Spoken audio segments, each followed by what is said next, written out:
The deafening crack of a Winchester rifle echoed through the dusty main street of Silver Creek, Montana Territory, as Quentin Eastwood's bullet slammed into the wooden post just inches from Jacob Harlow's head. The year was 1878, and the frontier town froze in that moment, watching as Quentin's ice-blue eyes narrowed beneath the brim of his weather-beaten Stetson. "Next one goes between your eyes, Harlow," Quentin called out, his voice carrying across the stunned silence. "Unless you take back what you said about her."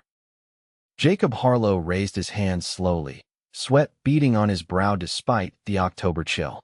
"Easy, Eastwood. I'm just saying what everyone's thinking. That woman of yours didn't just run off with the money, she took your dignity too." Quentin's jaw tightened as he leveled the rifle once more.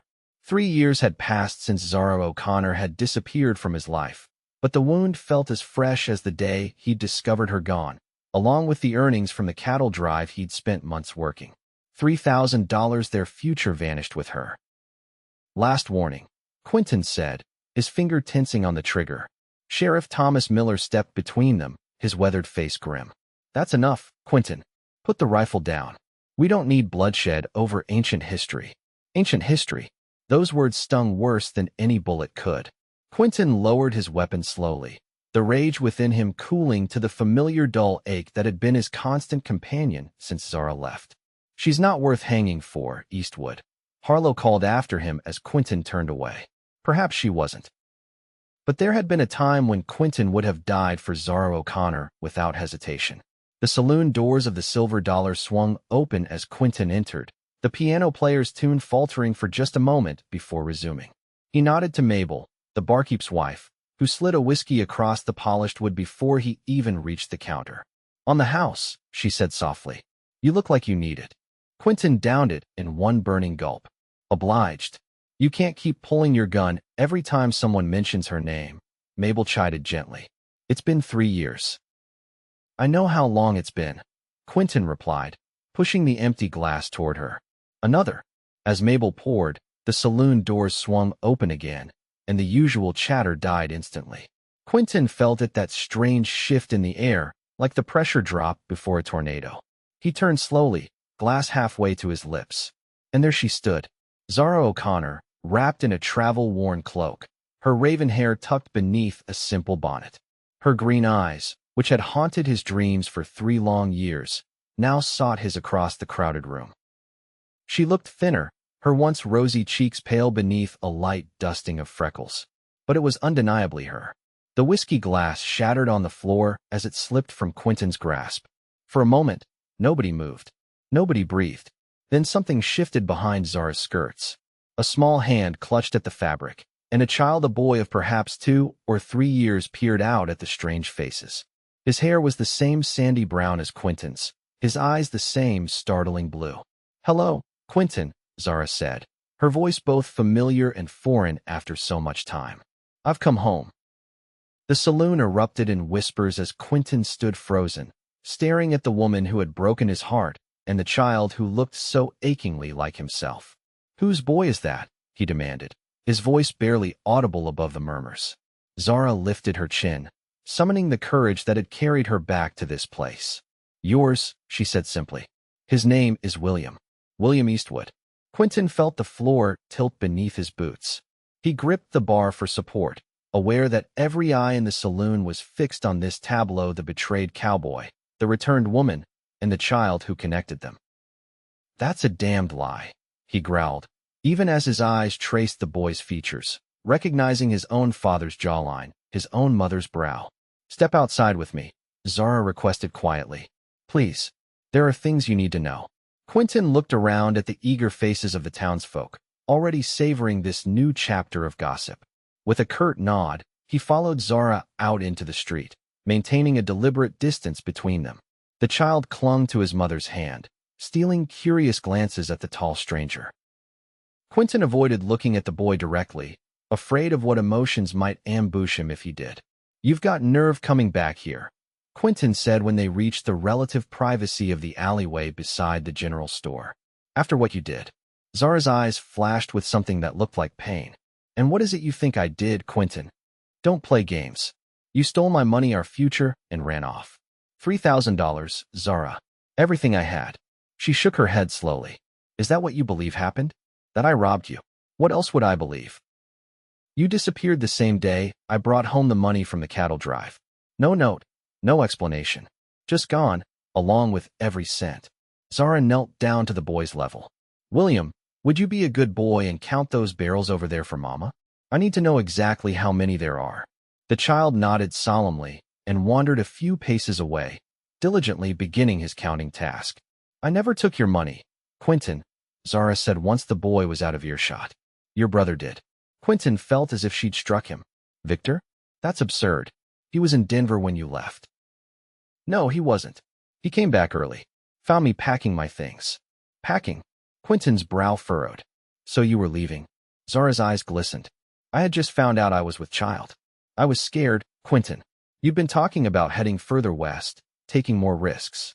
I went to the doctor feeling ill, and when he told me I was expecting, I panicked. I was going to my sister's in St. Louis, just until I sorted my thoughts. I was going to write to you once I got there. Quentin's mind raced, trying to reconcile this new narrative with the one he'd carved into his heart over 3 bitter years.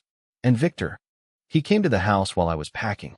When I told him about the baby, he became furious. Said you couldn't be saddled with a family, that it would ruin your plans. He told me to leave and never come back. Her voice trembled. Then he showed me your money and said if I ever returned, he'd tell you I stole it. That you'd never believe me over your own brother. Quentin felt dizzy with the implications.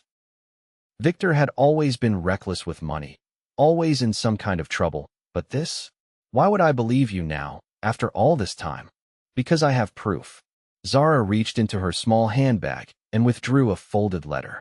This arrived at my sister's house 6 months ago. It's from Victor. Quentin took the paper with unsteady hands and read. Zara, I'm dying. Consumption. Before I go, I need to clear my conscience. The money I took from Quentin that day, I gambled it away in Denver within a week. I told him you stole it. I've watched him harden into someone I don't recognize because of my lie. Tell him the truth. Tell him about the child. Victor Eastwood. The letter was dated January of that year. Quentin had received word of Victor's death in February, but had been unable to make the journey to Denver for the funeral. He died alone. Quentin murmured, the paper crinkling in his grip. I didn't go to him. I'm sorry, Zara said. When I received this, I knew I had to come back. William deserves to know his father, and you deserve to know your son. As if summoned by his name, the boy returned. 7 barrels, Mama. I counted twice to make sure. A smile ghosted across Zara's lips. Thank you, my clever boy. She looked up at Quentin. He has your mind for details. Quentin finally allowed himself to truly look at the child. The boy gazed back at him with innocent curiosity, no hint of fear in those familiar blue eyes. Something primal and fierce stirred in Quentin's chest, a feeling he'd never experienced before. Does he know? Quentin asked quietly. I've told him stories about his brave father who works with cattle in Montana, Zara replied. He knows your name. William tugged at his mother's skirt. Is this him, Mama? Is this my papa? The simple question hung in the air between them. Quentin felt the weight of 3 lost years of bitterness and anger that had poisoned him, years of his son's life that he would never recover. Yes, Zara answered softly. This is your father. Quentin knelt down slowly, coming eye to eye with the boy, his son. The child studied him with solemn interest. Hello, William, Quentin said, his voice rough with emotion. You have a horse? The boy asked immediately, his eyes lighting up. Despite everything, Quentin found himself chuckling. I do. His name is Thunder. Can I see him? William bounced on his toes with excitement. Maybe tomorrow, Zara interjected gently. It's getting late, and we need to find a place to stay. Reality crashed back upon Quentin. Where would they go? The town would be buzzing with their return. Zara couldn't possibly stay at the boarding house. The gossip would be merciless. You'll stay at my place, Quentin decided abruptly. I've got the ranch house now. It's not much, but there's room. Zara looked surprised. Are you certain? We can find accommodations in town. And face those vultures? No. Quentin's tone left no room for argument. I have questions, a lot of them, but they can wait until the boy's asleep. The ride to Quentin's ranch was silent save for William's occasional exclamations at the passing scenery. The boy sat in front of Quentin on Thunder, while Zara rode the mare Quentin had borrowed from the livery. The ranch house came into view as they crested the hill, a modest two-story structure with a wide porch and a newly built barn behind it. It wasn't the grand home Quentin had once promised Zara, but it was his, free and clear. "You did it," Zara said softly as they approached. "You built your ranch." "Not without cost," Quentin replied, thinking of the years of back-breaking work, the lonely nights, the hardened shell he'd grown around himself. After settling the horses, Quentin led them inside. The interior was simple but clean, with a large stone fireplace dominating the main room. William immediately began exploring, his energy undiminished by the long journey. "He's been cooped up on trains and stagecoaches for days," Zara explained, watching her son with a tender expression. "This is heaven for him."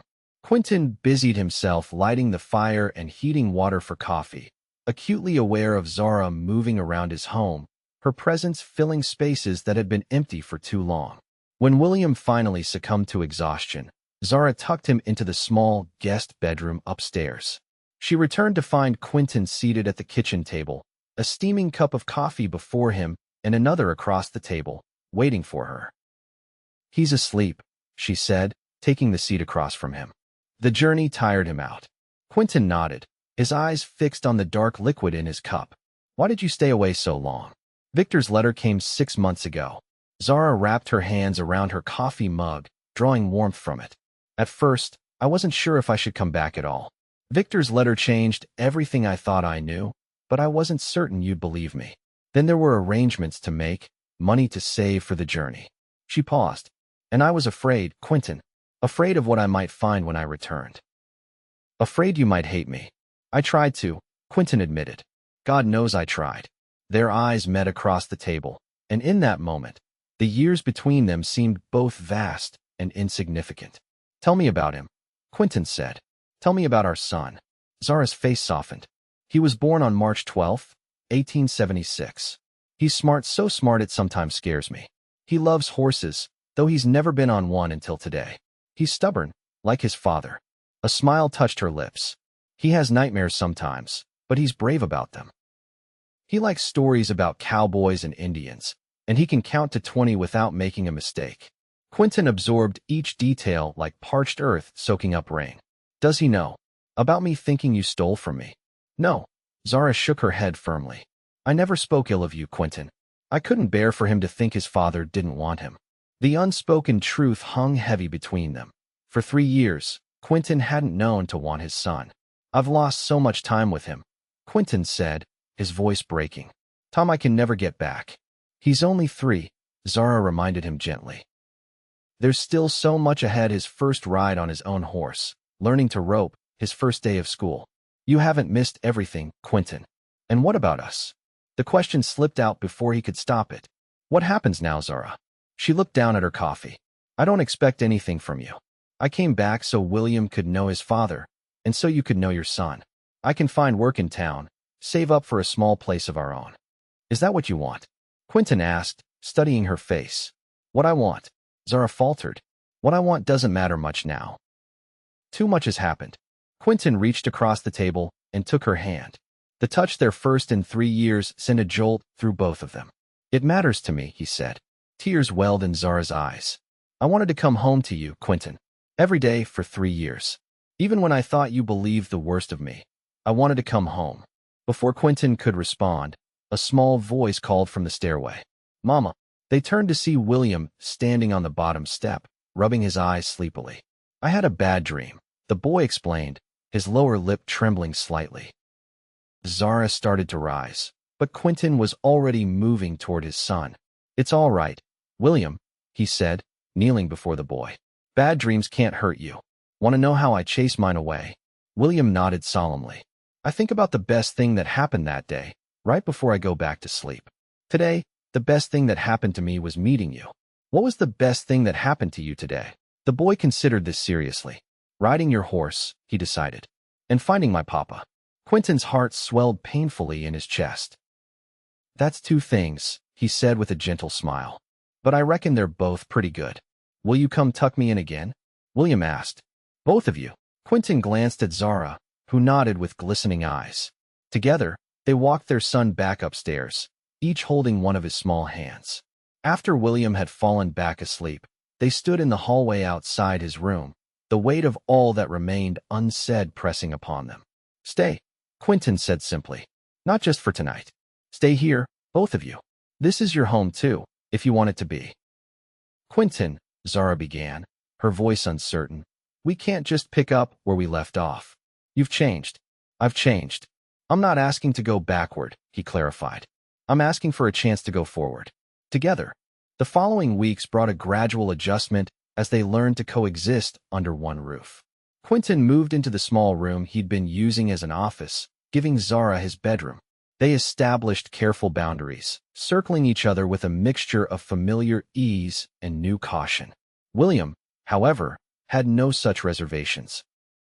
He attached himself to Quentin with the unquestioning devotion of a child who had found his hero. He followed his father around the ranch, asking endless questions, absorbing everything Quentin taught him about horses and cattle.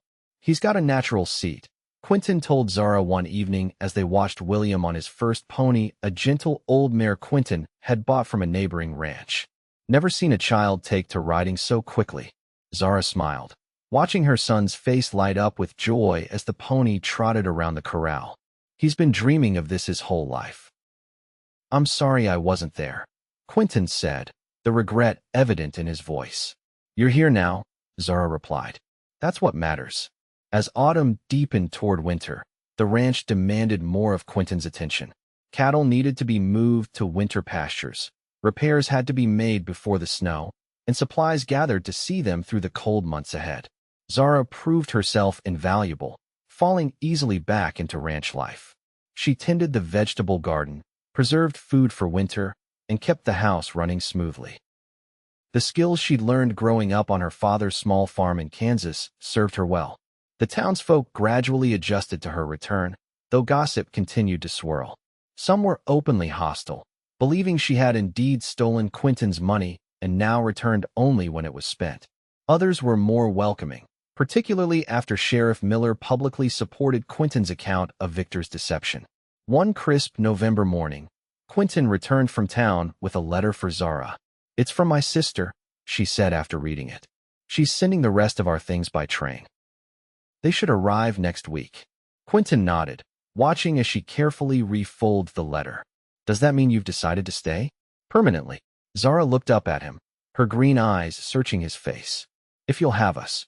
"I want you here," Quentin said, the words coming easier now than they had before. "Both of you." That night, after William was asleep, they sat before the fireplace, the crackling flames casting dancing shadows across the room. Snow had begun to fall outside, the first of the season, blanketing the world in pristine white. "I remember our first winter together," Zara said softly, watching the fire. "That little cabin we rented in town. It was so cold we could see our breath indoors." Quentin smiled at the memory. "We pushed our beds together to stay warm." "Beds?" Zara arched an eyebrow teasingly. "As I recall, there was only one bed by the time December arrived." Their laughter mingled in the warm air between them, and for a moment, it was as if the years of separation had never happened. "I never stopped loving you," Quentin confessed suddenly, his voice low. "Even when I thought you'd betrayed me, even when I tried to hate you, I never could." Zara's breath caught. "I never stopped loving you either," she whispered. "Not for a single day." Quentin moved from his chair to kneel before her, taking both her hands in his. "I know we can't erase the past 3 years. Too much has happened. But I want a future with you, Zara. With you and William. I want us to be a family." Tears spilled onto Zara's cheeks. "Is this a proposal, Quentin Eastwood?" "It is," he confirmed, a smile breaking across his face. "Not our first, I know, but hopefully our last." "Yes," she said without hesitation. "Yes." He pulled her into his arms, their lips meeting in a kiss that held all the longing of their years apart and all the promise of their years to come. The winter passed in a whirl of quiet joy as they rebuilt their life together. They were married by the local preacher 2 days before Christmas, with William proudly standing between them, holding the simple gold bands they exchanged. Spring brought new beginnings to the ranch. Calves were born, the garden planted, and plans made for expanding the house. William started lessons with Quentin each morning, learning his letters and numbers before they headed out to tend the animals together. On a warm May evening, as they sat on the porch watching the sunset paint the mountains gold, Zara took Quentin's hand and placed it gently on her stomach. "Another child?" he asked, his eyes widening with wonder. She nodded, her smile radiant. "Due in December. A winter baby this time." Quentin pulled her close, overwhelmed by gratitude for this second chance, this opportunity to be present from the very beginning of their child's life. "I'll be here for everything," he promised. "Every moment." "I know you will," Zara replied, resting her head against his shoulder. From the yard, William called out excitedly, having discovered a frog by the water trough.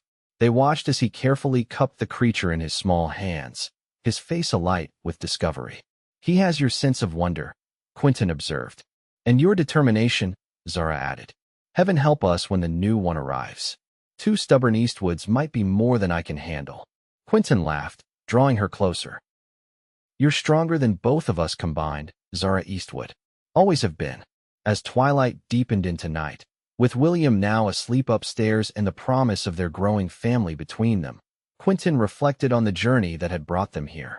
3 years lost, yes, but a lifetime gained. The woman he had once believed betrayed him had returned, bringing with her not only the truth, but also the greatest gift he could imagine, his son. Sometimes, Quentin thought as he held Zara in his arms under the vast Montana sky, the most precious things in life are those we nearly lose forever. "No more separations," he murmured against her hair. "No more misunderstandings between us. From now on, we face everything together." "Together," Zara agreed, her voice soft but certain in the gathering darkness. "Always." And as their second child grew within her, as their son slept peacefully above them, as the ranch flourished around them, they sealed this promise with a kiss that tasted of redemption, forgiveness, and the sweet certainty of love reclaimed.